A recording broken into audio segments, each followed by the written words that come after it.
নমস্কার, আমি মুনমুন। আমার এই ছোট্ট রান্নার চ্যানেলে আপনাদের স্বাগত জানাই।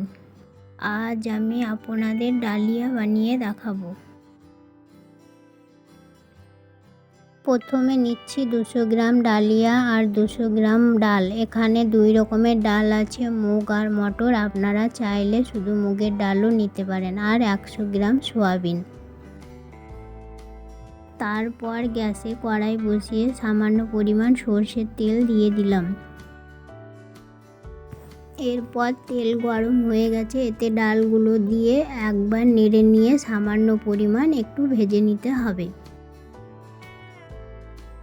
ডাল ভাজা হয়ে গেছে, এর মধ্যে ডালিয়াগুলো দিয়ে একবার নেড়ে নিলাম এবং এ দুটো ভাজা হয়ে গেছে। এবার একটা পাত্রে নামিয়ে নেব। পর আবার কড়াই বসিয়ে সামান্য পরিমাণ সরষের তেল দেব এবং তেল গরম হয়ে গেলে এতে 5 ফোড়ন আর শুকনো লঙ্কা দিয়ে দেব। এগুলো ভালো করে লাল লাল করে ভেজে নিয়ে এর মধ্যে সবজিগুলো দিয়ে দেব। সবজিগুলো ভালো করে নেড়ে চেড়ে দেব। এখানে সবজিগুলো আপনাদের পছন্দ মতো নিতে পারেন।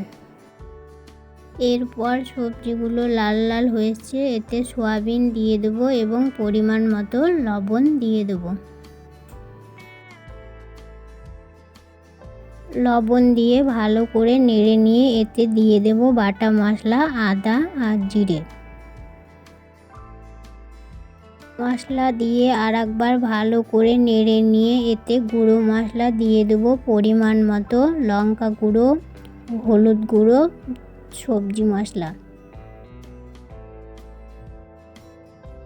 তারপর ভালো করে সবজিটা নেড়ে চেড়ে এর মধ্যে মশলা দেওয়া আছে, মশলাটাকে ভালো করে এবং সবজিটাকে ভালো করে কষে নিতে হবে এবং সামান্য পরিমাণ চিনি দিয়ে দিতে হবে। চিনি দেওয়ার পর সবজিটা ভালো করে নেড়ে দেব। সবজি কষা হয়ে গেছে, এর মধ্যে ভেজে রাখা ডালিয়াগুলো দিয়ে দেব। তারপর নেড়ে চেড়ে 1 ঘটি জল দিয়ে দেব এবং জল দেওয়ার পর একবার নেড়ে দেব। 15 মিনিট সিদ্ধ হওয়ার জন্য গ্যাসে বসিয়ে রাখব।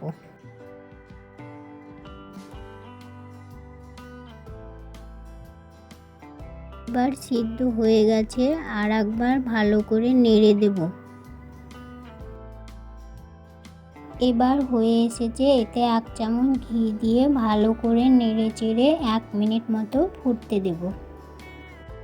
এইভাবে আপনারা ডালিয়া বানিয়ে দেখুন, খুব সুস্বাদু আর টেস্টি হবে। এবার ডালিয়া রেডি, নামিয়ে নেব এবং গরম গরম পরিবেশন করব।